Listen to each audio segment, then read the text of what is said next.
Hello, everyone. Welcome to our Open Curriculum and Student Testimonials panel.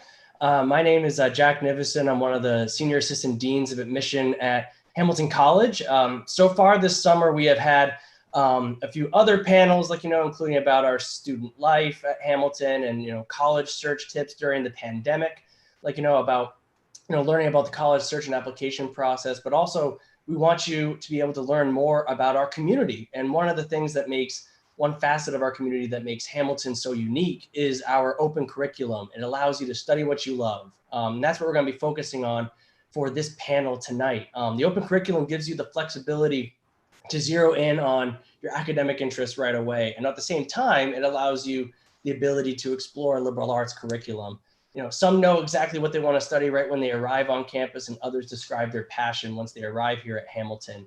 We do not, open curriculum also means that we don't have distribution requirements, which means you'll never be in a class with someone who doesn't want to be there or who is just there to check off a box. We do have a few things that we take seriously, including a writing program and a quantitative symbolic reasoning requirement across the curriculum and requirements within your major. On top of this, we also have a strong advising program to support this. There are people on hand to help you map out your academic plan and see how it fits with your off-campus study and career interests as well. We're actually starting in the fall of 2021 a program called ALEX, which stands for Advising, Learning, and Experiential, which brings all these things together under kind of like one roof, as it were. We're looking forward to tonight hearing from our students who are right here with me right now to share their academic experience and talk about our faculty and the opportunities they've had. We'll start out with an introduction of all of our panelists, and I'll get started. My name is Jack Nivison. I'm a Senior Assistant Dean of Admission here at Hamilton. And we're also going to provide you with some fun facts about ourselves so that you know a little bit more about ourselves. So my fun fact is I'm a big movie buff. And last year in 2019, I saw 144 movies released in 2019. Most of them are pretty good, though. So, and we'll get started with Cliff. Hi, I'm Cliff. I'll be a senior in the fall. I'm from Elgin, Illinois. I'm a literature major, and on campus, I'm involved with our music ensembles. I'm in the jazz ensemble and orchestra, as well as I'm an editor for The Spectator, which is our campus newspaper. And a fun fact about me is that I play 6 instruments. Very cool. Okay. Wow. All right, I'll go second. Hi, everyone. My name is Jelson. I'm also a rising senior. My hometown is Beijing, China.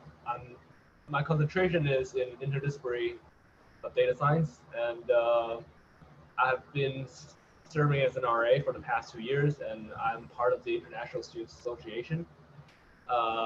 One fun fact about me is that I built my first computer at Hamilton using the stipend I received from my first summer here doing research. Awesome. Thank you. So cool. Hi, everyone. My name is Christian. I'm also a rising senior. My hometown is, I'm from New York, originally from the Bronx. I have a major in geoscience and am also planning to minor in Asian studies and Japanese. I work at the OCC, and I also do 2 clubs. I recently served as the QSU president, Queer Student Union, and the La Vanguardia treasurer. And a quick fun fact about me is, I mentioned I'm a geoscience major, and my thesis is studying sand from Africa. So it's really cool. Really cool. Thank you. Hi, everyone. I'm Ava. I'm from Wyckoff, New Jersey, and I'm a rising junior. I am a math major and am planning on double minoring in computer science and literature.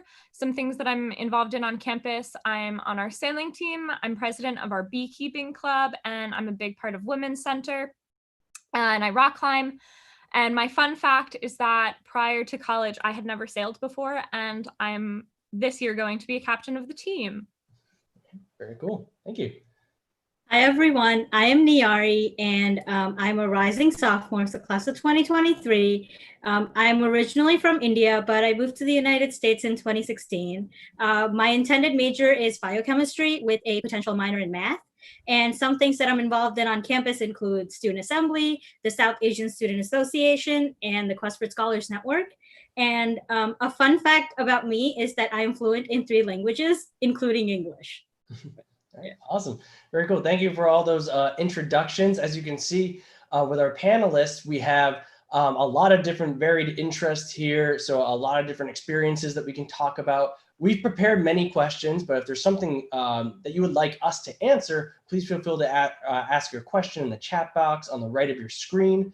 And we'd be happy to try and answer as many things as we can. But we're going to get started with one of our prepared questions. Many students enter college with an idea of what they want to study. And Niyari, you're of the group here, you're the closest to your academic search. So can you talk about did your academic interests guide your college search? They definitely did. For me, I knew I wanted to go into the health sciences. So for me, a college with a great health professions advising department was one of the key components, and a college that would give me a lot of research opportunities. And I think Hamilton fit in perfectly in everything that I was looking for, academically, research-wise, in every single way. So it was a great guiding moment for me. That's awesome. Yeah. Anyone else have like a strong preference about like their academic interests really guiding their search? I think for me, being interested in math, it was really important that I went to a strong math school, and Hamilton has like a very well-known, very close-knit math program. But on top of that, someone who's interested in the arts and in literature, it was really important to me that I got to go to a liberal arts school. And I feel like Hamilton really was the best candidate to maintain that balance for me. Mm-hmm. Yeah, definitely. Yeah. I think that that balance is what a lot of people are looking for. Like, someone that might be interested in math might be interested in literature or the arts as well. So like, I think that, our student, like our panel is called student testimonials about the open curriculum. So, Christian, I'm going to direct this next one at you. Like, what were your initial thoughts when you learned about Hamilton's open curriculum? Yeah, so when I went into Hamilton originally, I knew I liked history, and I was like, okay, let's start with history. But I honestly, my high school didn't have a lot of wide array of course I could take. So when I saw like the opportunity to take like women's and gender studies, I like jumped at it for the first chance. And it was really cool because I got the chance to really take whatever I wanted. I remember my freshman year, I took women's and gender studies, I took geoscience, I took Japanese, and some of them really stuck. I am currently a Japanese minor, and I can somewhat speak Japanese. So it really allowed me to expand on my horizons on anything I really wanted to take. It was really limitless. Right. Cliff, did you find that same thing? Like, that it was kind of limitless, that was the initial thought that you had about it? Yeah, for me, I was really unsure. I was someone who came into it being like, I really enjoyed a lot of my classes in high school, and I just wasn't sure. I wanted to keep trying things. I wanted to take as long as I could, to figure out what my major was going to be. And it actually ended up taking less time than I thought. By the end of my first year at Hamilton, I'd taken only 2 literature classes, and I'd had really great experiences with both professors. Immensely enjoyed the books that we were reading for class, the discussions we were having, and I kind of knew at that point that that was what I wanted to have as my major. But past that, I'm even continuing, even into my senior year, I'm going to be, trying out new courses, things that I, haven't taken before. In my first year at Hamilton alone, I took classes in economics, anthropology, cinema and media studies, literature, government, history, literature, as I said. And then once I was a sophomore, then I started up with Chinese, which is something that I hadn't even expected to do at all. And I've been taking that through as well. So I kind of stumbled into some things accidentally. I also ended up taking biology. I needed a 4th course. That was the one I left out. I needed a 4th course in my second semester first year. And so I stumbled into biology. And since then I've taken 4 more biology classes and gone up into some of the higher levels of that, something that I didn't think I'd be doing much of for sure. And so I think I've been like kind of surprised by the way that I've been able to find things through it. Yeah. I mean, I think that for literature majors in a lot of schools, you don't hear them taking more than 1 biology class usually, especially when they don't have to. And so I think that really shows about how you're able to develop a passion that you might not even know that you had at that point too. And Jowson, have you found that your interests have been expanded? Because I think you took quite a few classes over your first year or so in different departments. Is that right? Yeah, I think it's definitely I came in as a first year student not knowing what kind of stuff I really like. So it's throughout the 2 years until the point we have to declare. It's like a kind of gradually testing what works for me, what doesn't. Kind of So up to this point, I think I've taken courses from 13 different departments so far. So it's definitely like trying. Because something, for me, like I really liked, for instance, it was, definitely like art I really enjoyed, or, like digital humanities I really enjoyed. But, something that didn't work. Like, for instance, for me, it was physics. I went in there and, and it just didn't really click for me. But, this kind of throughout this process, I finally knew what I want, and then I petitioned for interdisciplinary concentration at the end. So.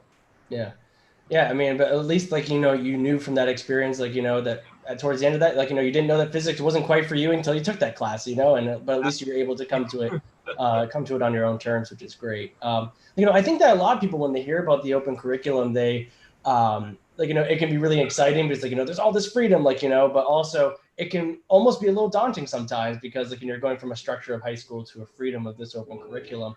But at Hamilton, you do get a first-year advisor that helps you kind of through that. Ava, can you talk to us a little bit about what your relationship was like with your first-year advisor? Yeah, totally. I think, so the way that our advising system works is during your first 2 years, your advisor is typically one of your first semester professors, and they're not necessarily someone in your field of study. And I think for a lot of people, but definitely for me, that was really helpful because I came to Hamilton wanting to study math. And so I kind of had tunnel vision for it. And my advisor really encouraged me to take more advantage of the open curriculum and spread out into different subjects. So when I wanted to take a ton of STEM classes, he was really guiding me into, he was the one that guided me into literature classes. He was the one that pushed me to take a computer science class, which was something I was initially like adamantly against. And then I ended up like really falling in love with both of those departments and finding really awesome passions in those subjects. And so like I owe all of that to my advisor. Mm-hmm. Great. Actually, I think we had a question from a student about your interest in computer science. Can you talk a little bit about that, Ava? Yeah, so I've actually only taken one class so far, but I've like done a lot of work just like meeting with my professors. One thing that I think made the subject much more approachable for me was how open office hours are, and also the computer science department has a TA program. They don't actually teach any of your classes. We don't ever have TAs teaching your classes, but they have like open TA hours where you can meet with someone who's already taken the class and they can help you kind of work through a homework that stumps you. And it was really nice to kind of have them as mentors in a sense that had succeeded in the class. And it gave me like a lot more faith in myself in a subject that was kind of scary for me. And it's like, I mean, I'll say this about every department, it's really close knit. And I just felt like I got a lot of support and it became really exciting for me. Great. Yeah. Like, and I think that we have a question about like, alternative support, like, other than like, advisors, but like, Christian, I just wanted to ask you, like, did you have a similar experience with your first year advisor as Ava did, or was it slightly different? So my advisor was actually I did not have the professor before. It was Professor Domak, who was actually in the geoscience department. And I didn't want to take a STEM course. And she was like, take a STEM course, whichever one you want. And I ended up going into psychology, and it just was not my cup of tea. And then she was teaching a course on oceans, on oceanography. And she was like, if you want, you can take it, like, it's a good course. And I took it, and it was like the best experience it's why I fell in love with geology. My advisor was really helpful because I in particular was one of the nervous students when it came to like seeing all the array of courses, because it was a lot. And she was somebody who invited me for a cup of tea, and we just sat down and we really talked about like what I was looking for. And she really helped me figure out kind of the projection where I was going, and really kind of settled me down with the idea of like the array of courses. Yeah. So it can be like, they can kind of like point you in the direction that you don't even know you want to go yet, but it ends up being the right call in that way too, which is really cool. Yeah. And Niari, like, Ava a couple minutes ago was talking about like, kind of like mentioning some other people, like, outside of formal advising, like, in the department, whether it's like, upperclassmen or TAs or other professors in the departments. Were you able to find people to guide and mentor you outside of the formal advisor? Definitely. I was a part of the multicultural peer mentoring program. So I had a person who was, in the class year above me, and it was the same concentration. She was in a pre-health setting too. So she was really helpful for me to, anytime I had questions about a class, even I would just go to her and I'm like, you've taken this class before. Why don't you help me with it? And even other than that, it was my math professor who really, is pushing me to pursue math because she knows that I tend to be sometimes underconfident and she knows that I have potential in math. So she's been a great push for me. I was not going to take more than one math class and now I'm minoring in math. So that was a great support system that she provided. Yeah, it can just be like, as kind of like Christian said, like, with other people, it might just be like a little nudge, maybe like, maybe you would like this. And they're like, oh, well, I don't know, maybe I will. And then you end up like really loving it too. Cliff, did you have like a similar experience in the literature department or in the other departments that you've kind of ventured through? Yeah, absolutely. I think I found a lot of advice, not just from my advisor, but from other literature professors, or just from humanities professors in general. Because besides my experience in biology, I haven't taken a ton of STEM courses. Most of my experience has been in the humanities department. And I've talked with, professors like Suzanne Taylor, who's a literature professor. I would go into her office hours every Friday, and we just talk about the book we were reading for like an hour, and maybe talk about other things. And I found that overwhelmingly, professors, regardless of the department that they teach in, these are incredible scholars of wide ranges of things. You could talk about them with lots of different subjects. And I found actually that my advisor, who is a literature professor, has been probably the most influential person in sort of pushing me to explore other things, to keep going with my interest in biology, keep going with my interest in foreign languages, and kind of push those things through, so that I can keep turning these ideas around. And even with my one of my Chinese professors, being able to sit down and talk to her, like, how can I integrate these things, with Scott McDonald, who is basically the film professor at Hamilton, being able to sit down with him. And I just talked about my future plans for a while because I was interviewing him for a newspaper article. And then he's like, do you want to do this with your life? And I'm like, I'm not sure about this. And we talked about it for like a half hour after that. So I found advice from all over the place, and professors are always really, really excited to help students. Yeah, that's awesome. I mean, that can kind of show you like how the advice can really start sometimes in a conversation that really isn't even one you're seeking advice. You could be interviewing them for like a newspaper article instead. Before we go into like talking about majors and how that whole process goes, we actually got a great question from the chat, which is, does Hamilton have any required courses separate from the requirements like pertaining to a major, like public speaking or writing courses or anything like that?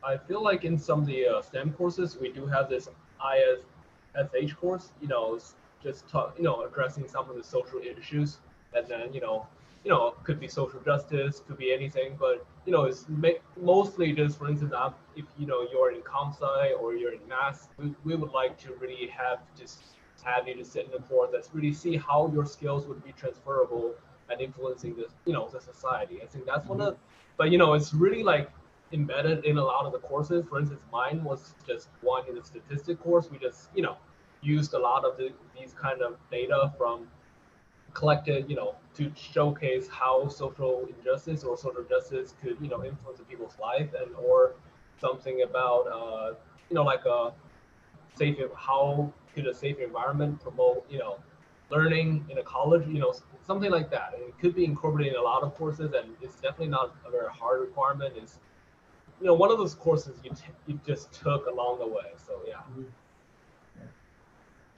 We also have, No, go ahead, Ava. Go ahead. We also have like our writing intensive requirement that has you take 3 courses that are like categorized as writing intensive, and those exist like really across the whole span of majors. And like I've taken 2 writing intensive math classes. I've taken some writing intensive English classes. And you can really get them wherever you want. But what I have found really helpful about those is that they've really improved my communication skills in subjects that are not just English. Like math isn't considered something that's very like communication heavy always. And so it's been really exciting to expand my communicative skills there as well. Yeah. Yeah, and then like also like we do have the quantitative symbolic reasoning requirement, which could be like, it could be a math course, could be an econ course of some kind, like, but just as, like, working on those quantitative and, like, the way that different quantitative skills can be used, but also you have 3 half semester physical education classes, which our students find some pretty fun and active ways to fulfill. Christian, have you had an experience or two with those classes you want to talk about?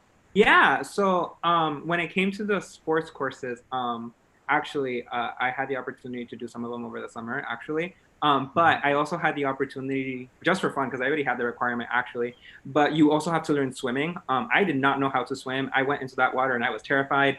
But Hamilton actually has, like, because swimming is something that's kind of scary for some people, Hamilton makes it so that there is, like, a small amount of students per, like, class. And so you learn how to swim. I also took figure skating for fun. And I even did rock climbing. And all of those things are things that I probably would not have done without having to do, like, a sports heavy thing. But because of it, I found a complete love for swimming, for example, which is really cool. Yeah, that's awesome. Yeah, the rock climbing wall, it's very impressive and it's very safe, but I can't do heights. So, like, the thing, I can't even get up on a ladder. So I think I'm out there. We'll come back to some of I know that Ava was talking a little bit about the writing program, which we'll get back to in a little bit, but I do want to recenter the conversation a little bit more towards, like, majors, because, like, usually students will declare their major towards the end of sophomore year. And Jiaosen, you're kind of got an interesting story about how you came up with yours, because yours is an interdisciplinary. Can you tell us a little bit about the interdisciplinary major option and how you came to yours?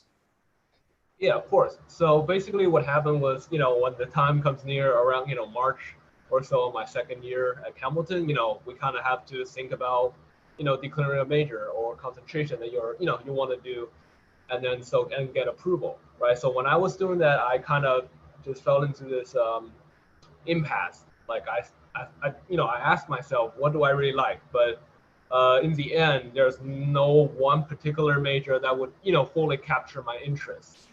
Because, deep down, I'm kind of like a person who really, would like to, look at numbers, look at data, but want to, like, tell a story or want to see the underlying patterns for it. And right now, the current technology, dictates that, pure statistics or pure mathematics is not going to, for me, it's not going to cut it. So in the end, I started to talk to professors and, department chairs. And in the end, I came up with this, data science that we don't offer. But, basically, I throw in some math courses. I throw in some computer science and, some digital humanity courses. In the end, just combine these courses to become my program. And so the entire process took around a month or so. And it was actually fairly easy because, all the professors are very supportive, and they actually know what courses you need to take for, to come up with a successful program or concentration. And then I think in the end, you have to go through, run through your proposal to the academic advising committee, and then they are super supportive as well. I had a great conversation with their chair because I'm just not sure about the process, but, like, everything is just fine. And in the end, yeah, it's so fluid because I feel like, every year there's at least, a dozen of students who would like to go out and just do an interdisciplinary concentration. And so right now, Hamilton's very adapted, and then everybody's, like, super, seeing this happens and it's just super chill about it. So yeah, kind of going from almost, like, the opposite of what Jiaosen was going through. Like, Niari, like, you kind of came into Hamilton knowing it kind of exactly what you wanted is kind of driving you. You still have, like, another year, like, semester or two to go, but, like, how did you come to this decision about what you want to major in? So I knew I wanted to do something with chemistry and something with biology. And, just looking at the word biochemistry on Hamilton's website, I sort of knew because that was the combination of the two things, the two subjects that I was really inclined towards. And that's how I just decided that I wanted to do biochemistry. But it was a pretty simple process for me because it just took two things I love and put it together. Yeah, it's like bio plus chemistry equals my major, like, done. and Christian, like, you started out not wanting to take a STEM course, and now you are a geoscience major, like, now you are a STEM major, like, can you talk to us a little bit more about that progression? Yeah, so like I said, I started with taking the oceanography course, and then I was like, wow, this seems really cool. It just so happened that my advisor, Professor Domak, was also teaching paleontology, which is like the study of like fossils and bones. And I was like, let's give it a shot. Like, you know, oceanography worked out. Let's see if this one works out. And like, I fell in love all over again. I was literally all the time in that room. It's a room full of fossils with like anemones, and it was really cool. And then it just continued to develop. I ended up taking biology, and I was not a fan, but then I took ecology, and I was like, I'm in love again. And I completely like fell in love with trees, and like I went to go study a whole bunch of trees on Hamilton's outside campus, outside Rogers Glen. So really, it was just a matter of me just exploring the different fields within STEM that just happened to really catch my attention. And the professors were so, they were so helpful when it came to like trying to understand everything that I was trying to like learn, and really helpful when I was struggling. So it was a mix of the classes and the professors that really helped out. Yeah, it's kind of like a perfect storm in that way too. Right, yeah. Exactly. That's great. Like, you know, and we've kind of talked about like, you know, how all of you have come to your majors, but one thing that we kind of haven't talked about so far is kind of more of a logistical question, which we got from the chat. You know, Ava, if you want to take this one to start, how long are classes usually, and what does a typical Hamilton student schedule look like? Yeah, so it definitely varies, but classes sort of come in two different forms. Most classes, you either have 3 days a week and they're 50 minutes each, or they're twice a week and they're an hour and 15 minutes each. So generally, each class ends up being around 3 hours a week. If you're taking a class with a lab in it, it might be more. So it sort of depends on the subject in the specific class, but generally like 3 hours is the rule of thumb. And so I think it's nice. I think most students take 4 classes. Occasionally students will take 5 classes in a semester. And I think it's a very manageable time commitment. And obviously you have work to do outside of class as well, but it's like a good size, not a good size, a good time, like good, I don't know what I'm saying, good time management, like ability in that range. Yeah. Yeah, Cliff, can you talk a little bit about like, you know, the class sizes, like how many people you've had in class and whether there are some bigger classes or some smaller classes that you've had? Yeah, sure. My classes have been overwhelmingly much smaller, especially as discussion-based humanities classes. They do tend to be less than 20 students in the class. Although I have had very popular classes that get up to the class size limit of 40 students. And those have been just as great discussion environments. That'll just be a little bit larger than a high school class, but we still meet in a regular classroom. And almost every, whether it's for a philosophy class or a literature class, history class, anything like that, we'll almost always use kind of a circular structure of a class. I've never seen a professor lead a humanities class that doesn't have some sort of way to make it easier to discuss, because that's what it always ends up being, is these classes are centered around reading, regardless of what major in the humanities. Even in STEM, you'll be doing a lot of reading, a lot of taking in information and ways of communication, and you'll also be doing a lot of writing, as we've talked about.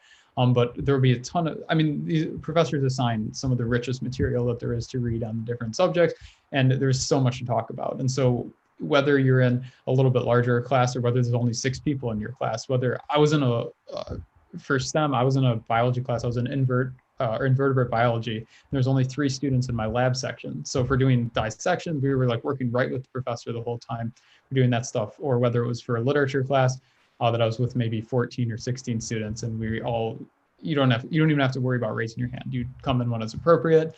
You're talking with all the students, with the professor. There's an engaging discussion going on the whole time. Yeah, I think that's an important note to take, Cliff, is that even if it's like a slightly bigger lecture class, there might be those smaller subsections, like with the lab sciences, you can have those smaller classes where you still get to know you're getting to know your classmates anyways, in those slightly bigger classes, but even on a more intimate level there, I think too. A question that we've been talking about, the majors and your predominant interests, but are there classes that you've taken outside of your concentration that were fun or unique, or in another area of study that you weren't initially considering? I'm going to go back to you, Cliff, for a second, because I know that yesterday you were telling me about this music and film class that, I'm biased, but I thought that sounded really cool. Yeah, that was one of the neater experiences I've had, because I've always really loved music, but I never kind of considered it academically. But something that actually my advisor got me thinking about is, why don't you try taking, besides just playing the music ensembles, take an academic music class? And having taken, intro film, as I talked about before, in my first year, and film is very close with literature, and that's always been an interest of mine as well. And there was this class being offered called Music in American Film that was offered in the spring. And I thought, well, that sounds really neat. That sounds like a great intersection of the two. And that was one of the coolest experiences I've had. It was taught by Lydia Hammersley, who's a music professor, but she also has a great interest in film. And we basically did a survey of, the whole history of American film, from silent film all the way to modern Hollywood blockbusters, watching 2 or 3 films a week. And paying, special attention to the score, to the film scores that go behind those, and the way that music is used, and how it can often be the most important part of movies, and something that most people don't even think about, because the idea is that it influences you without noticing. I won't talk too much more about it, but the idea is that you're kind of able to take something like that you may not have even thought about, and there's a whole semester's worth of study there. And that's an example of an interdisciplinary course, a cross-listed course that touches into multiple areas. Yeah, I mean, as I said, I'm biased, but it's just like, imagine watching Star Wars without the music. We watch Star Wars. Christian, can you give us an example of maybe like a class that's you've kind of gone outside your typical interest or outside your major so far? Yeah, totally. I think hands down that would be the government course I took. I took Government 116 Intro to Politics with Professor Johnson. Mm-hmm. And I completely fell in love with the course. It was actually really unfortunate because I wanted to take so many courses that I just couldn't fit government into my schedule. But I absolutely loved the course. I think what I loved the most about it was a class of about 20 students. And I think my favorite part was when we would be broken up into little groups and we would have to do little trials. Because I really enjoyed explaining myself, and Professor Johnson always gave you the opportunity to really take whatever academic setting you wanted to, and as long as you were able to explain your point, you could go however you wanted to. So I would always pull out my PowerPoint with pictures and diagrams to really explain my point, and it really allowed me to really find what I really enjoyed when it came to how I like studying or how I like teaching people. And it was just a course I can't forget. And I still have conversations with her. I actually have a meeting with her next week just for fun to talk about government stuff. And I'm really excited. I really enjoyed that course. Yeah. So you were not only able to study what you want, but you're also able to to figure out the way you like to study it. Right. Exactly. Awesome. Well, we've talked a lot about within the open curriculum, we have one of the benefits is this genuine enthusiasm. You all seem very enthusiastic about the courses that you've taken. I was wondering, Ava, could you tell us an example of a great experience you've had with your classmates when they've been as engaged as you are? Something that was really exciting for me, I took a class that was on German ecology through youth literature. And it was a really cool mix of people in the class because it was cross-listed between German language and literature. And so there were people in the class with very different perspectives on the topic. And towards the end of the semester, we each got to teach half a class period about something that we researched for a paper. And it was really exciting because we got to take questions from our other classmates at the end of our presentation. And it was a very exciting way to learn about what other people were more specifically interested in beyond just our different subject backgrounds. And so that was a really enthusiastic and exciting experience for me. Awesome. Johnson, have you had a similar experience in a class, in any kind of class you've taken? Yeah, for instance, during my sophomore year, I took one of these classes in art department called the Intro of Design. So basically this course is kind of rudimentary, teaching everybody about the patterns and motifs and how you can make something, visually appealing.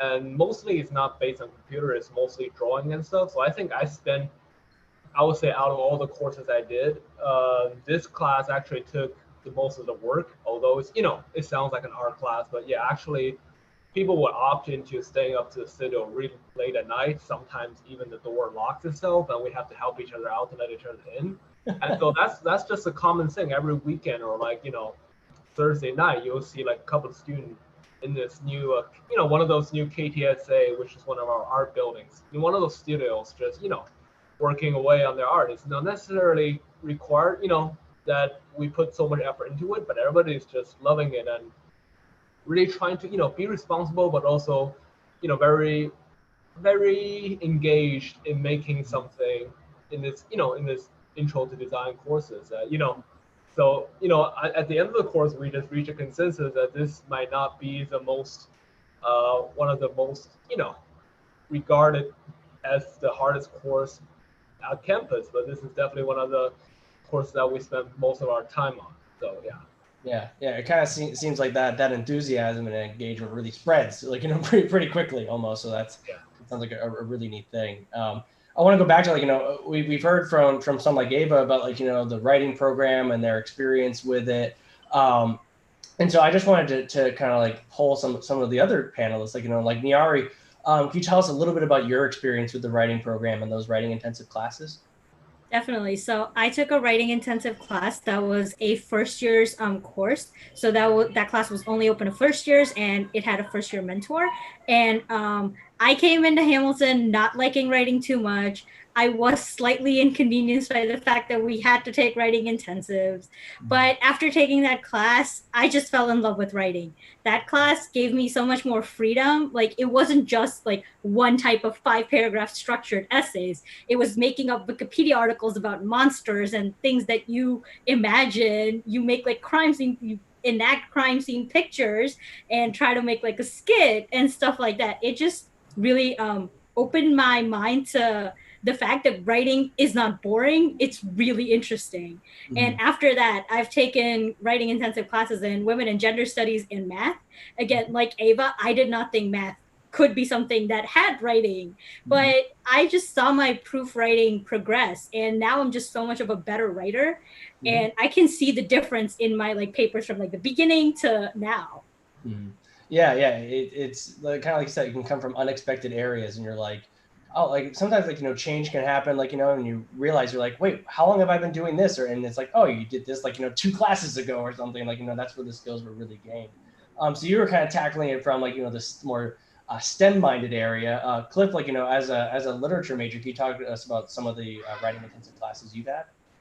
Yeah, so a lot of literature classes are listed as writing intensive. It is kind of a thing that goes hand in hand, as well as for if you take classes in, other humanities, and even social sciences, as it talks about math, science, wherever you go, you'll encounter writing. But for me, it's kind of been a thing that's come up over and over again. I've always really enjoyed creative writing, something that I was, passionate about, earlier on in high school. But I've always struggled with the more formal side of writing, argumentative writing, paper writing. And that's something that's Hamilton has vastly improved for me with our writing center. If you don't know about our writing center, you are able, as a student at Hamilton, you're able to make an appointment at any time to take in a paper to meet with a writing tutor who's one of the best writers at the school. And you have a personal, half-hour to hour-long appointment with the writing tutor, and you sit down and you just go through your paper, sentence by sentence, paragraph by paragraph, making sure that everything is ordered right, is well phrased, your arguments are, thought out. And this has helped me so much, because the biggest thing that I suffered with was disorganization in my writing. And I think it's a problem a lot of people have, is you have all these ideas and don't know how the heck to throw them onto a page. And so being able to, have organization, know how to structure your paragraphs, and especially having professors' eyes on it, having other students, the writing tutor's eyes on it, maybe if it's your classmates and you're doing an in-class workshop, being able to just write papers over and over. Most writing intensive classes will have, 4 major papers every semester. That won't be too long, but they will have you making a new paper over and over. So instead of spending the entire semester on a 30-page paper, which you will eventually do, maybe if you're a senior, it really helps earlier on to be doing a lot of smaller papers. And so then you can be making new arguments, finding new ways of looking at, if it's a literature class, text that you're reading, being able to find a way to say something that needs to be said. I think that was something I also struggled with. And that doesn't just help within your academic studies, that helps with every single thing you do in life, is being able to take your ideas and be able to present them in a way that's digestible to people who need to understand them. And, ultimately that is the purpose of communication beyond writing as well. Yeah. I mean, like, and those writing tutors will like work with the style that you write with too. I mean, I know for me, when I would write papers, I'm a chronic overwriter. So like, if it's an 8-page paper, I write 11 and then I pare it down from that. But like, but some people might be the complete opposite. And so like, they'll work with different writing styles. And Cliff, that was a great transition for our next question, which is a little bit about the resource centers that we have on campus. whether it's the Writing Center or the Quantitative Symbolic Reasoning Center or the Oral Communication Center or OCC. Christian, like, you've actually worked in the OCC. Can you talk to us a little bit about, like, your experiences working there, but also like, any kind of experiences you've had with those resource centers? Sure. So I have been working at the Oral Communication Center since my sophomore year. So I have been working there for quite a bit. The Oral Communication Center is really meant to help students who maybe need a little more help with their presentation, or like they have a job interview. Our office hours run from, I believe it is noon or 3 to 8 every single day, Monday through Friday. And really, it's pretty much an hour-long conversation where students can come wherever they are in their presentation or need, and we really just help to develop an argument and develop how to make it better. It's really cool because I think that sometimes there's a focus so much on writing, and there's a focus so much on getting everything absolutely like right mentally, but delivery is very important. And I think that the Oral Communication Center is so helpful when it comes to really expressing yourself more in a more clear and direct manner, and not necessarily in the traditional sense of, oh, you must be stiff, you must have like super perfect posture, but really helping you find your own perfect signature when it comes to speaking, and figure out what works best for you, which is, I really enjoy that job. It's really fun. Yeah, like, it's the dual ways of communication. Like, writing is just as important as public speaking, and vice versa too. And finding your voice in both of those is really important. And Ava, as a math major, like, I'm sure you've spent a little bit of time in the QSR. Like, can you tell us a little bit about your experiences there? Yeah, so there are QSR tutors that have taken like a bunch of different STEM classes at Hamilton, and you can go in and meet with them. You can make appointments or just go in during office hours. But I would suggest making an appointment if it's for a specific class, so that you know that your tutor has taken that class.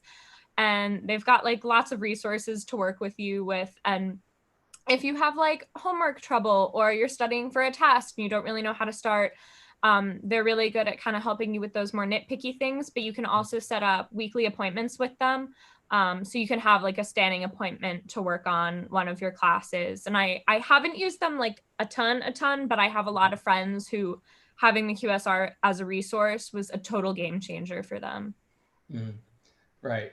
And actually, like, Ava, I want to go back to you for 1 second again, because like, you had talked about, like, a lot of our alumni say how much better of a communicator that you become at Hamilton, and the Yari's also mentioned that as well. But Ava, like, can you tell us about how do you think that, like, how you've become a better writer and communicator by attending Hamilton?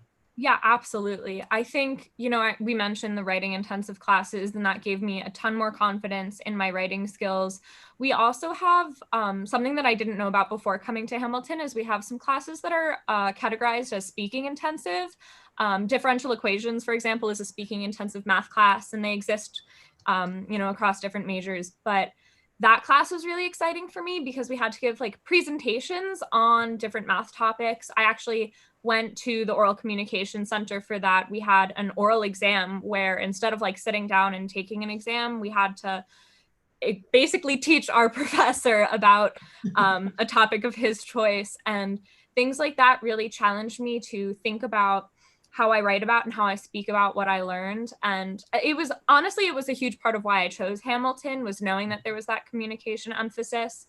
And I really do feel like that choice has majorly paid off. And I went from being a very shy, soft-spoken high schooler to someone who I think carries myself, pretty confidently. And I'm really excited to see how that continues to grow over the next 2 years and how that pays off in, my future.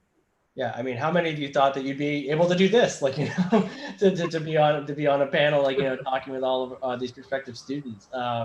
Another bonus about our academic programs here is that we're undergraduate only, so there are no grad students. Therefore, all the research opportunities are there for our undergraduate students. So, Jausen, I know that you've had some experiences with research, and so can you tell us a little bit about your experiences with research at Hamilton? Yeah, of course. So basically, research at Hamilton kind of, I would say, split up into two groups. One group is that you conduct for your regular coursework, because, through, in STEM or even arts or literature, like you have to conduct research in order to, finish a product or write a paper.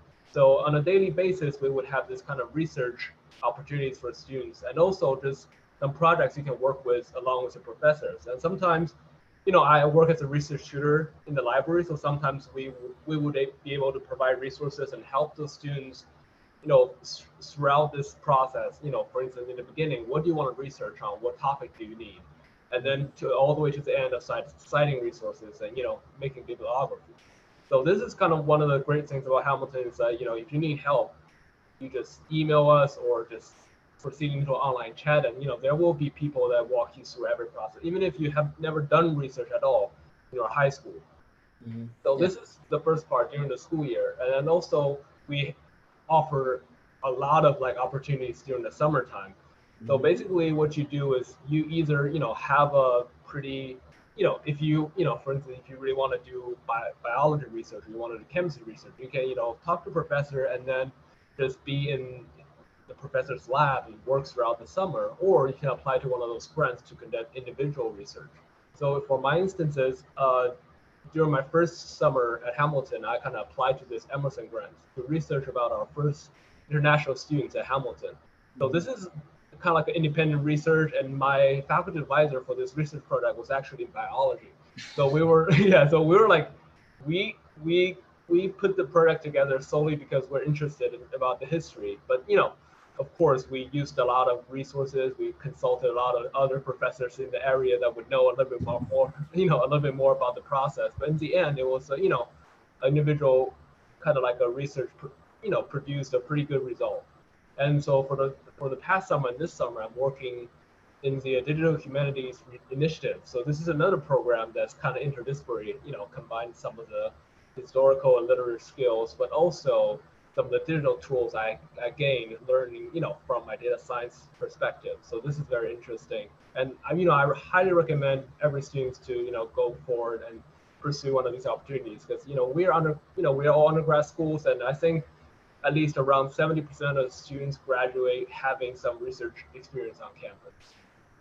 Yeah, that's like really fascinating stuff that you were talking about, and kind of like very, very different, at the same time, and it just shows you the range of research that you can do here. And so what Jiao-san was kind of talking about is some research assistant work, some independent research. But Cliff also mentioned you might end up writing a 30-page paper as a senior. And so Cliff, we actually had a question from the chat. Do all majors require a senior project or thesis? To the best of my knowledge, most require some sort of project. It isn't necessarily going to be a thesis. I know for specifically for natural sciences or science majors, that's often going to be like a research thesis project. So you'll be working with a thesis advisor and doing a year-long project. So that'll be in the fall. You'll be doing the research part of it, and the spring will be the presentation part. I don't know, you can correct me if I'm wrong with that. But at least for humanities, for literature, it is culminating around taking a seminar course, and then your long paper can either be within the context of that course, but they're changing it around, especially recently and going into future years. So when all of you would be going to Hamilton, it would be that you kind of choose a project that doesn't necessarily have to be part of that course, that you'd be encouraged to pursue an independent project that culminates a lot of the different courses that you studied. Because at least in the literature department, we do have a thing where you choose a focus area within the literature concentration. That can be anything that that you want to come up with. For me, my focus area within literature is literary adaptation. So the way that things are transitioned from mediums, the way that Shakespeare has continued to be adapted and readapted into all these different formats. And I'm still formulating, what my senior thesis is going to be and how it's going to relate to that next year. But you do have a lot of freedom in that area, and that'll typically be a longer paper. And I imagine a lot of the humanities, it will be if it's a social science, maybe it'll be a poster present, a big presentation that's centered around, sort of integration of research and writing, whereas the more humanities side of that will be primarily probably a longer paper. I've written quite a few papers about that same topic when I was in college, Cliff. Really?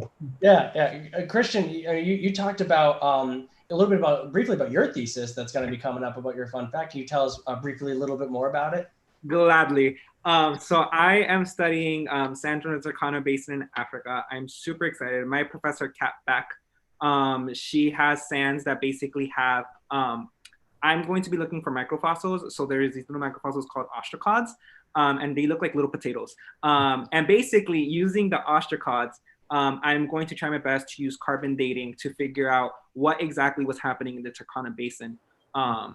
And basically that's my area of study. So I would be studying sand, which is under sedimentology, but the geology sphere of theses are so wide ranged. For example, Professor Barbara Tewksbury, her student thesis, last year, one student studied glaciers from using the GSR system, which is really cool, using satellite imagery. And then at the end, we do these big 3-minute theses, which are really exciting and also slightly terrifying, where we present in front of the professors, and we are doing 3-minute theses on basically our whole thesis in 3 minutes, and then standing for a Q&A, which sounds terrifying, but when you're in a community that you really enjoy and doing a paper that you really love, it's pretty much an excuse to talk about your project, which is super exciting. That's awesome. That sounds great. One thing that we were asked was about a little kind of incorporating this is study abroad, and these are for students, of you that have studied abroad, are there study abroad options for students, and how does that affect your academic journey? So any one of you who studied abroad can kind of take that. So for instance, oh, sorry. No, please. Because mine is a little bit tricky because of this. I was supposed to go about this semester. So mine is a little tricky, so please. Yeah. I mean, actually mine's a little tricky too, because right now I'm at Hamilton, as you can see the background, so standard dorm, but I returned to Hamilton around around March from Mexico, because my program kind of cut short due to the coronavirus. But it was an interesting process, because this program I just randomly found online and also through some recommendation of the professors, but it's not one of those Hamilton approved programs. So just a little bit background. So basically, kind of a program, I think Hamilton offers more than 100 study abroad programs that we approve. So basically, we send teachers and professors over to see evaluated, through all aspects, social aspect, but also safety and academic rigorousness. But in the end, we'll come up with a comprehensive list of, basically whatever, all the majors would have some options to go study abroad, and then still be able to, advance in their concentration. However, in this case, because I'm an interdisciplinary concentration, I kind of have to find my own own program. But it's also interesting because when you find your program, actually Hamilton in the end really took great interest in it and actually sent 2 professors over. And so next year, it is going to making its way on our approved list. But for me at the time, I kind of have to, again, to do a series of petitioning and, trying to convince everyone that this is a good program. And it turned out to be a very, fruitful program. But, during that time, I think one of the good things is I will provide you with a whole fresh perspective of learning something. How, for me, it's how Mexican students will learn data science. But also, I think studying abroad programs generally provides, students opportunity of learning the local language as well. So right now I'm on a survival level Spanish, because I went in there with no prior knowledge. But yeah, it's definitely generally really good experience. That's awesome. We also had a question that came in that I think I'm gonna throw to Nyari about the pre-professional advising at Hamilton, and you said that's kind of what drew you here. So can you tell us a little bit about? I'm assuming you've had some experience, maybe with the health professions or health profession advising or something along those lines. Yeah, so the pre-professional advising, whatever experience that I've had has been nothing but pleasant. There's no, majors like pre-med or pre-business or pre-law at Hamilton, but, there's advisors at the Career Center that can help you with all of those things. You will be assigned a career advisor who will be your primary point of contact in the Career Center. And they can help you, navigate through all of these pre-professional things that you want to do. For health sciences, the health advisor is Leslie Bell, and she is the sweetest person I know. The first meeting I had with her, we didn't even talk about health sciences for a good half of it, because we ended up talking about my interest and my background. And it's just it was a really great meeting, and that felt more like, this is very wholesome. actually, they want me to succeed here. And this is great because they're going to be there every step of the way. And, for health sciences, you start your advising as early as your first year because we have all the pre-requirements that for medical school, and they will guide you every step of the way. So it's been a really great experience with professional advising. Awesome. That kind of leads into my probably our second to last question here, which is tying this back to the open curriculum. Ava, how do you feel like the open curriculum has prepared you for the rest of your Hamilton experience and for life after Hamilton, perhaps? I think it's really given me a much broader view of, academics and intellect and communicating. And I really feel that I'm going to, enter my post-college world with so much spread out knowledge, which is really exciting because I feel like even in, my day-to-day life now, when I meet new people at Hamilton or outside of Hamilton, I feel like it's given me a breadth of knowledge that I always can participate in any conversation. And it's really exciting just to have that ability to connect with people. And I think it's also that's a great, thing for hiring people to know about our school is that we have this breadth of knowledge and we can contribute so much to any workspace beyond just our major because we've learned so much beyond just our major. And so that's really exciting for me. Yeah, absolutely. And I think that's a similar experience that all of our students with the open curriculum have had. So, we have time for one question, and I want to pose this to the whole group. So if you can, we'll just have brief answers from everybody. But can you give us one tip or trick about thinking about your academic journey in college while you're still in high school? So put yourself back in high school, think about your kind of mindset and knowing what you know now, what kind of tip would you give those students? I would say just really take the time to enjoy your classes because I know you're thinking about college and I know it's probably stressful and obviously grades are still something to care about, but really take the time to soak it up and have fun with it because that's going to be a really big part of your academic experience in college is find the subject that you can have fun with.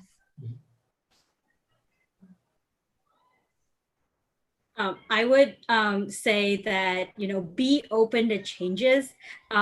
There's a lot of people I know that came into Hamilton thinking they wanted to do something and completely made a 180 turn and did a completely different thing.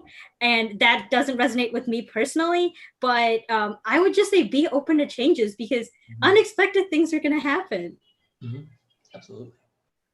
Yeah, I would say look, and I know hopefully this is something that you've done for a while or maybe have started to do as you've gotten older, but look past the grades and look to the way that things affect you in the world. And being able to derive the value from the learning itself is something that's kind of indispensable to the open curriculum at Hamilton or to a liberal arts education as a whole, and that you're learning not just the material of your major, how to do a specific profession that you'll succeed in life, because if you want to do that, you go to a technical school. What a liberal arts education does is it teaches you how to be a citizen in our world, how to understand.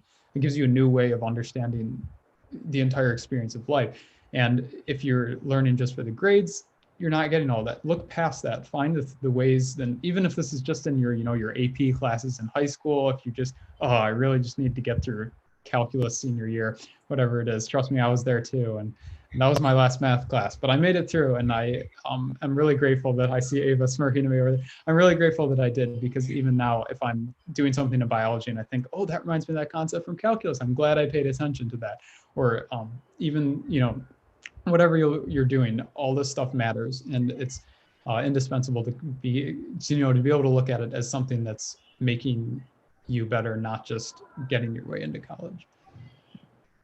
I'd say that my advice would be to figure out your style.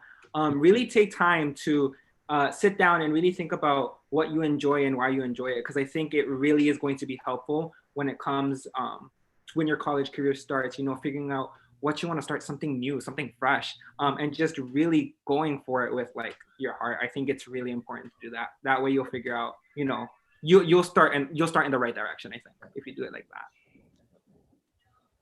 All right, I think I'm just gonna finish off with some, sounds generic, generic sounding things, but definitely I would say although, if you're a senior or, like you would, I can't wait to finish my high school, go to college. But actually sometimes, you overlook the fact that this, because, in college, it doesn't mean everything's going to be easy or anything. So it's just savor all the moments you have. And also, some of the best friends you had in high school, best classmates, best teachers you had, it's, you're not going to have that kind of experience anymore. So just savor the moment, enjoy while it can, and yeah, just face the future. Yeah.